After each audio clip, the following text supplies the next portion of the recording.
তো গাইজ মই মনোজ মোৰ ব্লগ লৈ আপোনালোকক সকলোকে স্বাগতম জনাইছোঁ। মোৰ ব্লগবিলাক চাই কেনেকুৱা লাগে প্লিজ আপোনালোকে কমেণ্টত জনাব। আৰু মই ইমান ভিডিঅ' বনাব নাজানো, তথাপিও চেষ্টা কৰি আছোঁ যদি সফল হ'ব পাৰোঁ। আজিৰ কথাটো হ'ল, আজি ৰাতিপুৱা দোকানত যাই প্ৰথমতে 2টামান কাৰ্টুন বনাই দিলোঁ। যিহেতু আমাৰ দোকানখন হলিৰ মালেৰে ভৰ্তি হৈ আছিল, সেয়ে মালিকে ক'লে দোকানটো খালী কৰি দে। ময়ো মালিকৰ কথা শুনি থাকোঁতে দীপক দাক কোনোবাই ফোন মাৰি মাথাটো গৰম কৰি দিলে। তেতিয়া মই ক'লোঁ, দীপক দা মাথাটোতো গৰম হ'ল, এতিয়া কি দি ঠাণ্ডা কৰিবি? মই ক'লোঁ চাহে লৈ আহোঁ নেকি? চবকে চাহ ঠাহ দিম, এতিয়া ময়ো খাই লওঁ। যিহেতু চাহটো খালে অলপমান মাথাটো ঠাণ্ডা হয় বুলি শুনিছিলোঁ। এতিয়া চাহটো খাই ল'লোঁ। চাহ ঠাহ খাই বঢ়িয়াকৈ আৰু নিজৰ কামত লাগি গ'লোঁ। বাইদেউ আৰু মই এতিয়া কৰি আছোঁ তলতে কাম।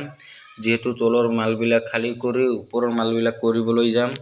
ওপৰৰ মালবিলাক বাৰু কৰাই আছে, খালি টেপ মাৰি ছাইড কৰি থৈ দিব লাগে। এইটো বাৰু পিছত কৰিম, আগতে এইটো কৰি লওঁ।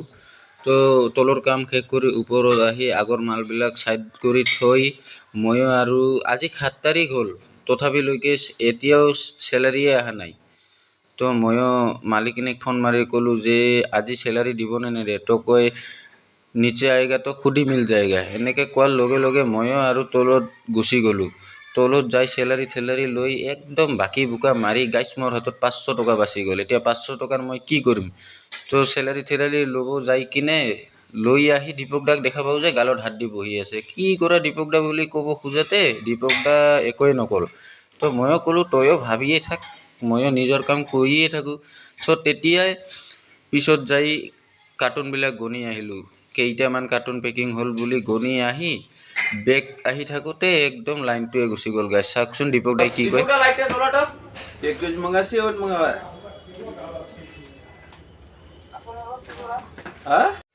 দীপক দাই মাৰোৱাৰী ভাষা দি কিবা ক'ল বুজা থুজা নাপালোঁ। এতিয়া বাজিল ৰাতিৰ 8টা। চাওক দোকানখন এবাৰ বঢ়িয়াকৈ কৰি দিলোঁ, অলপমান লগাই দিছোঁ মাল। বাই এতিয়া ঘৰত যাই থাকোঁ, ঘৰত যাই কিনে শুই থাকোঁ। ভাল লাগিলে লাইক কৰিব, শ্বেয়াৰ কৰিব আৰু ফ'ল' কৰি দিব।